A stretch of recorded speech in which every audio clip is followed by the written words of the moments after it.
हम तो भगवान शिव को मानने वाले हैं, जहर भी पीते हैं और फिर भी जीते हैं, असे वक्तव्य राज्याचे उपमुख्यमंत्री देवेंद्र फडणवीस यांनी नुकतेच केले होते। या पाठीमागे त्यांचा उद्देश फार महत्त्वाचा होता। त्यांना राज्यातील जनतेला कमी शब्दात बरंच काही सांगायचं होतं। 2014 साली राज्याचे मुख्यमंत्रीपद भूषवताना राज्याच्या हिताचे अनेक निर्णय त्यांनी घेतले। त्यात सर्वाधिक डोकेदुखी ठरणारा विषय म्हणजे मराठा आरक्षण। या आरक्षणावरून त्यांच्यावर अत्यंत खालच्या पातळीत जरांगेसारखा मराठा उपोषणकर्ता अभ्यासाविना जे तोंडात येईल ते बोलून उच्चपदस्थ असलेल्या उपमुख्यमंत्री देवेंद्र फडणवीस यांच्यावर निशाणा साधला।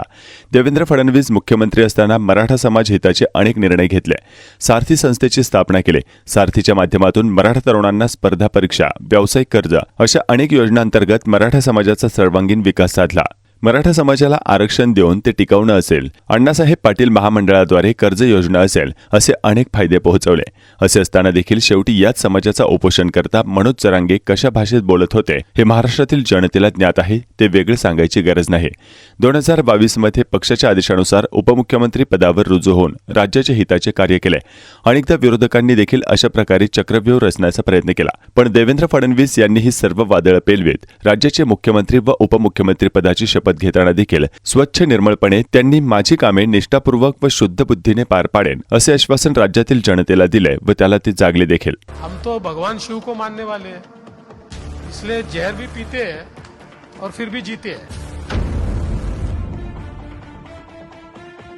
मी देवेंद्र गंगाधरराव फडणवीस ईश्वर साक्ष शपथ घेतो की मी महाराष्ट्र राज्याचा मुख्यमंत्री म्हणून माझी कामे निष्ठापूर्वक व शुद्ध बुद्धीने पार पाडीन। मी देवेंद्र गंगाधरराव फडणवीस ईश्वर साक्ष शपथ घेतो की मी महाराष्ट्र राज्याचा उपमुख्यमंत्री म्हणून माझी कामे निष्ठापूर्वक व शुद्ध बुद्धीने पार पाडीन। अमित शाह यांचं ट्वीट आलेलं आहे, अतिशय बोलकं ट्वीट आहे। भाजपा अध्यक्ष श्री जेपी नड्डा जी के कहने पर ही श्री देवेंद्र फडणवीस जी ने बड़ा मन दिखाते हुए महाराष्ट्र राज्य और जनता के हित में सरकार में शामिल होने का निर्णय लिया है। यह निर्णय महाराष्ट्र के प्रति उनकी सच्ची निष्ठा व सेवाभाव का परिचायक है। इसके लिए मैं उनको हृदय से बधाई देता हूँ।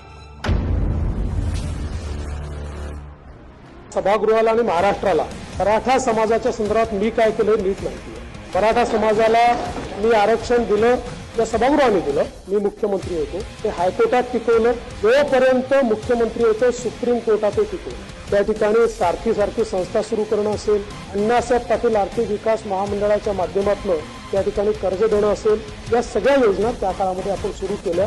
देवेंद्र फडणवीस मी तुला नाही आवू शकत, तुम्हाला बाकीच्यासारखं समजू नको। तू ब्राह्मणी कावा करायला जाशील, बाकीच्या ब्राह्मणाला काय नाही करणार, तुला सुट्टी नाही, तुला आयुष्यातून उठून पुऱ्या।